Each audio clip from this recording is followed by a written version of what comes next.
கிறிஸ்துவுக்குள் மிகவும் பிரியமானவர்களே, இயேசு கிறிஸ்துவின் இனிய நாமத்தில் உங்கள் அனைவருக்கும் அன்பின் நல்வாழ்த்துக்கள்.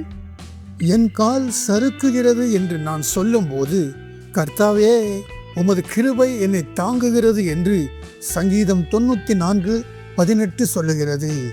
நாம் சில நேரங்களில் சறுக்கலான பாதைகளில் நடக்க வேண்டியிருக்கும்.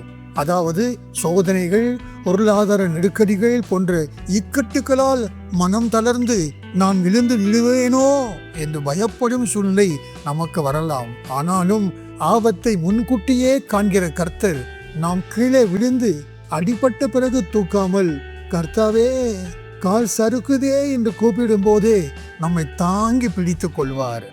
நாம் விழுந்து விடாமல் நிற்பது நம்முடைய பலத்தினால் அல்ல, கர்த்தருடைய கிருபையினால் மட்டுமே. காரணம், கர்த்தரின் கிருபையே நமது ஆதாரம்.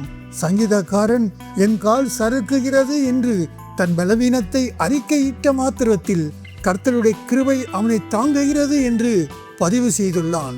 நாமும் நம் பலவீனங்களை தேவ சமூகத்தில் கர்த்தரிடம் முறையிடும் போது அவர் நம் கையை பிடித்து கொள்கிறார் என்பதே நமது விசுவாசமாக இருக்கட்டும். உன் காலை தள்ளாட விட்டார், உன்னை காக்கிறவர் உறங்கார் என்று சங்கீதம் 121:3 சொல்லுகிறது. இந்த வாக்கு தத்தத்தின்படி நம்மை இடர விடாமல் காக்கிற வல்லமை கர்த்தருக்கே உண்டு. உலகம் நாம் எப்போது விழுவோம் என்று காத்திருக்கும். ஆனால் நமது பரலோக தகப்பனோ நாம் நிலைத்து நிற்க வேண்டும் என்றுதான் தம் கரங்களை நீட்டி நம்மை பிடித்து கொள்வார். இன்று நீங்களும் சறுக்கலான சூழ்நிலையில் இருப்பதாக உணரும் பட்சத்தில் பயப்படாதீர்கள். கர்த்தாவே நான் சறுக்குகிறேன் என்று தாவீதை போல கர்த்தரை நோக்கி கூப்பிடுங்கள். விழுவதற்கு முன்பே உங்களை தூக்கி நிறுத்த அவர் ஆயத்தமாய் இருக்கிறார்.